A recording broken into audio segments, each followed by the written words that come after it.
Hello, my name is Ava. Today, I'm going to tell you my story.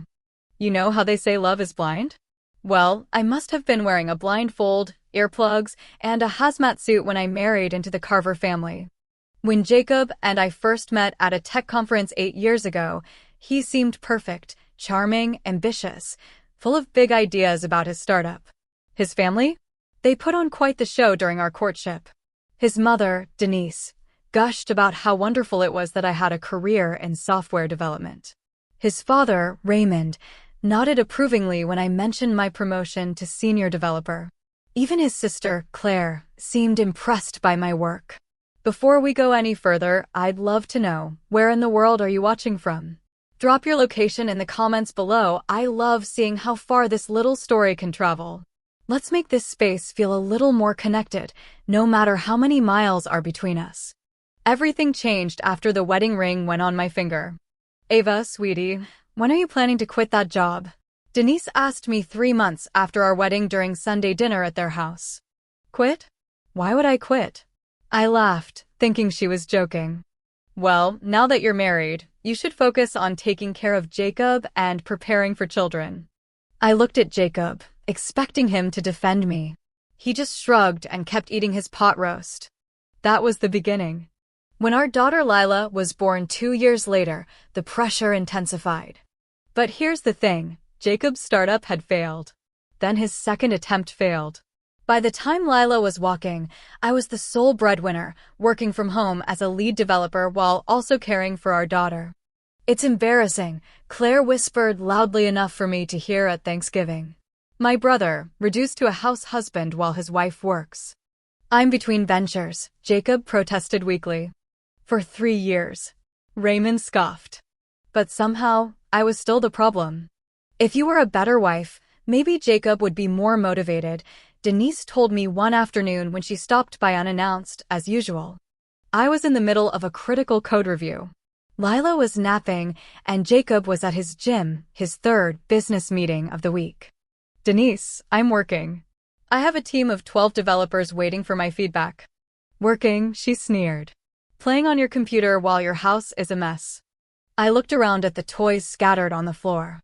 The only mess visible in our otherwise spotless home was the toys I hadn't yet picked up, despite cleaning every evening after finishing my actual job. Where's Jacob? I asked. Men need their space to think and plan. You wouldn't understand, Denise replied. The irony wasn't lost on me. While they criticized me for working, my salary paid for Jacob's gym membership, his business lunches, the lease on his BMW, and the mortgage on our house. Yet somehow, I was the disappointment. Everything escalated when my company offered me a promotion to director of engineering. It meant a significant raise, but also more responsibilities. I was thrilled until I told the family. Director? That sounds like even more time away from your family, Denise said at Sunday dinner. Actually, it's mostly the same hours, just. You should be grateful Jacob allows you to work at all, Raymond interrupted. In my day, women knew their priorities. Her priorities are clearly not her family, Claire added, smirking. Poor Jacob, having to compete with a laptop for his wife's attention. Jacob sat there, silent as always, letting them tear me down while he enjoyed the meal I'd prepared, with groceries I'd paid for. That night, I made a decision. But I needed to be smart about it. Over the next 3 months, I quietly prepared. I found a beautiful townhouse closer to Lila's preschool and my office. I consulted a family lawyer about custody arrangements.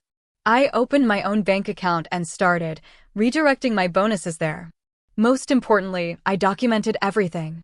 Every bill I paid, every household expense, every time Jacob claimed to be at a business meeting while his Instagram showed him at the golf course. The universe seemed to be on my side because around this time, my best friend Harper, who worked in venture capital, mentioned something interesting. Ava, you know that app idea you pitched to me last year? The one for remote team management? I showed it to some investors. They're very interested. Really? I asked, stunned. But I need time to develop it properly, and with my job. What if I told you they're willing to offer seed funding enough for you to take a sabbatical and build it? My heart raced. This was it. My chance to build something of my own. Don't mention this to anyone yet, I told Harper. Especially not my husband. She raised an eyebrow but agreed. The breaking point came on a Thursday evening. Denise had invited herself over for dinner, and I'd rushed home from an important presentation to cook for everyone. As I served the meal, she started her usual complaints. Lila told me she had to go to aftercare again today. Yes, I had a board meeting, I replied. Jacob knew about it weeks ago.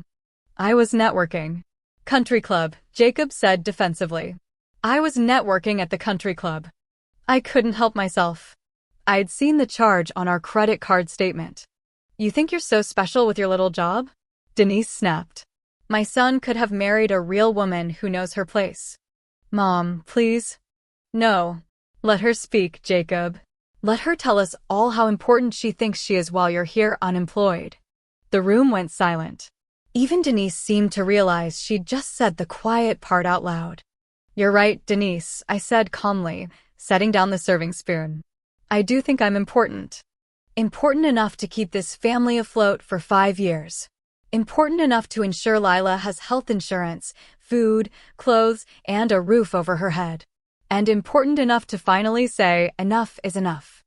Ava, don't be dramatic, Jacob finally spoke up. Dramatic? I echoed. I'll show you dramatic. The next morning, while Jacob was at the gym and Lila was at preschool, I took a personal day. By noon, I'd signed the lease on the townhouse and arranged for movers to come that weekend. I texted Jacob, taking Lila to visit my sister for a few days. Back Sunday night. He responded with a thumbs-up emoji. Typical. But I wasn't visiting my sister. I was moving our essentials into our new home. Lila thought it was an adventure, especially when she saw her new princess-themed bedroom. Sunday evening, I returned to pack more things. Jacob was on the couch playing video games. Hey, can you order pizza? I'm in the middle of a raid. No. He paused the game, finally looking at me. What's wrong with you? Nothing's wrong with me, Jacob. Everything's wrong with this situation. I'm done. I've filed for separation. You'll be receiving the papers this week. His face went through several expressions: confusion, anger, then panic. You can't leave. What about Lila? What about our family? What family? I asked. The one where I'm constantly belittled for being the only adult with a job? The one where your mother treats me like a servant while you sit back and watch? That family. Where will you go? That's no longer your concern. But don't worry, you won't be homeless. Your parents have plenty of room. The next few weeks were chaotic. Denise called me every name in the book, threatening everything from custody battles to social ruin. Raymond left pompous voicemails about the sanctity of marriage. Claire posted passive-aggressive quotes on Facebook about women who abandon their families. But here's where things got interesting. Without my income, Jacob couldn't afford the mortgage. He moved back in with his parents within a month. Suddenly, Denise was the one cooking his meals, washing his clothes, and dealing with his mess. The unemployment he'd hidden behind entrepreneurship became glaringly obvious when he had to actually job hunt. He's applied to 50 places and no one's calling back, my former neighbor whispered to me at the grocery store. Denise is beside herself. She actually asked if you might consider taking him back. Meanwhile, my life flourished. The investor meeting Harper arranged went brilliantly. Within 6 months, my app had launched to rave reviews and was featured in TechCrunch. I hired 2 developers, then 5, then 12. The irony wasn't lost on me. I now had my own successful startup while Jacob was still between ventures. The custody arrangement worked out better than expected. Jacob's lawyer quickly realized his client had no income, no home, and no history of being the primary caregiver. We settled on joint custody, with me as the primary residential parent. Jacob got every other weekend at his parents' house. Mommy, why does Daddy live with Grandma now? Lila asked one evening as I tucked her in. Sometimes grown-ups realize they're better apart, sweetheart. But Daddy still loves you very much. Grandma seems grumpy when I visit. She keeps asking Daddy when he's going to get a job. I bit my lip to keep from smiling. The real karma came a year later. My company was acquired by a major tech firm for 8 figures. The announcement made local news. That same week, Jacob was finally hired as a junior sales associate at a phone store. His starting salary was less than what I'd been making as a junior developer 8 years ago. Claire, who'd mocked my career for years, suddenly wanted to reconnect and support women in tech. She even had the audacity to ask if my company was hiring. "I always admired your drive," she said over coffee I'd reluctantly agreed to. "I was just worried about Jacob feeling emasculated." "That's interesting," I replied. "I was worried about paying our bills and raising our daughter." Funny how different our priorities were. Raymond reached out next, full of investment advice and offering to manage my newfound wealth for a fee, of course.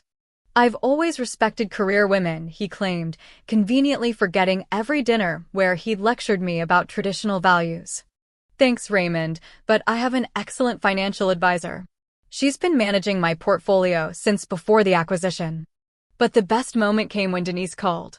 Her voice was different, smaller, humbled. "Ava. Hi, I owe you an apology." I waited, saying nothing. "Having Jacob home has been educational. I didn't realize how much you were managing. He's 35 and can't even do his own laundry properly. And the job search. I pushed him to apply for management positions, but he doesn't have any real experience." "I see now. I was wrong about everything. You held that family together, and I treated you terribly. I'm sorry." "I appreciate you saying that, Denise. Could we maybe start over? I miss seeing Lila regularly. And you were a good daughter-in-law. Better than I deserved." "Denise, I accept your apology. But I can't forget 5 years of emotional abuse. You made me feel worthless in my own home while I was killing myself to support everyone. That damage doesn't disappear with an apology." "I understand. I just hoped. Lila will continue visiting on Jacob's weekends. You're welcome to see her then. But you and we're not family anymore. That was your choice, made every single time you belittled me for having a career. Now, if you'll excuse me, I have a board meeting to attend."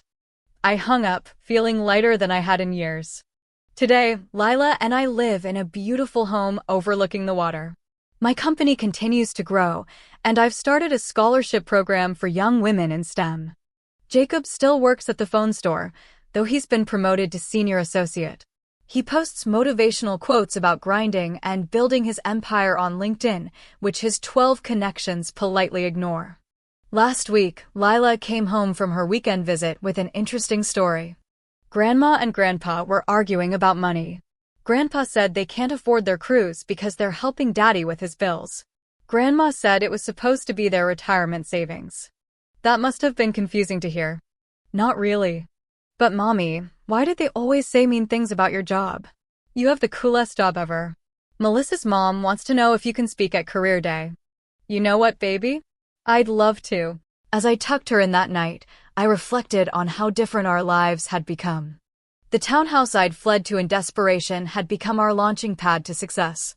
The career they'd mocked had made me a multimillionaire. The little job they'd belittled now employed dozens of people and helped thousands more work efficiently from home. But more than the money or the success, what mattered most was the lesson I'd taught my daughter. Never let anyone make you feel small for being capable. Never apologize for your ambition. And never, ever stay where you're not valued.